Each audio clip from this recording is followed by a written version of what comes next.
আউযুবিল্লাহি মিনাশ শাইতানির রাজিম বিসমিল্লাহির রহমানির রহিম। প্রিয় দর্শক, আজকে আমি আপনাদেরকে বার্থ সার্টিফিকেট কীভাবে প্রিন্ট করতে হয় সেটি দেখাবো। অনলাইনে অনেকেই বার্থ সার্টিফিকেট রেজিস্ট্রেশন এবং ইয়ার নাম্বার দিয়ে বাহির করেন, কিন্তু প্রিন্ট করতে পারেন না।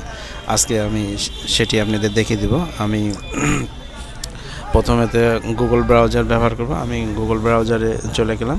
এখানে সার্চ বারে লিখবেন EVR verify.birds.gov.bd লিখে সার্চ দিলে এই ড্যাশবোর্ড আসবে। এই ড্যাশবোর্ডে দেখেন এখানে রেজিস্ট্রেশন নাম্বারের একটি ঘর আছে। এখানে আপনি রেজিস্ট্রেশন নাম্বারটি সঠিকভাবে বসিয়ে দিবেন।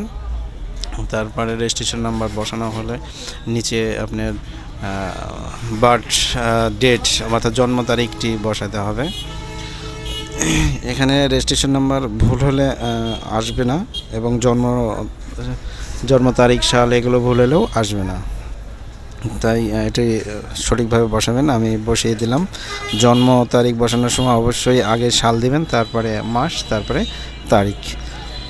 জন্মসাল বসানো হয়ে গেলে নিচে একটি সংখ্যা আসবে। এখানে যোগফলও আসতে পারে, বিয়োগফলও আসতে পারে। আমার এখানে বিয়োগফল আসছে। এটি বিয়োগফল কত হবে সেটা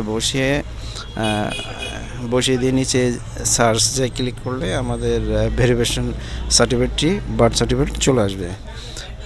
এই যে যেমন চলে আসলো। এখন এটা প্রিন্ট দেবেন। এই যে ডান কর্নারে 3 ডট থেকে ক্লিক করে এখানে প্রিন্ট অপশন পাবেন। এই প্রিন্ট অপশানে ক্লিক করলে আপনার কাঙ্ক্ষিত বার্থ সার্টিফিকেট ভেরিফিকেশন কপিটি প্রিন্ট দিতে পারবেন। এই যে আমি প্রিন্ট দিয়ে দিচ্ছি। এখানে ক্লিক করলে প্রিন্ট হয়ে যাবে। আশা করি আপনারা বুঝতে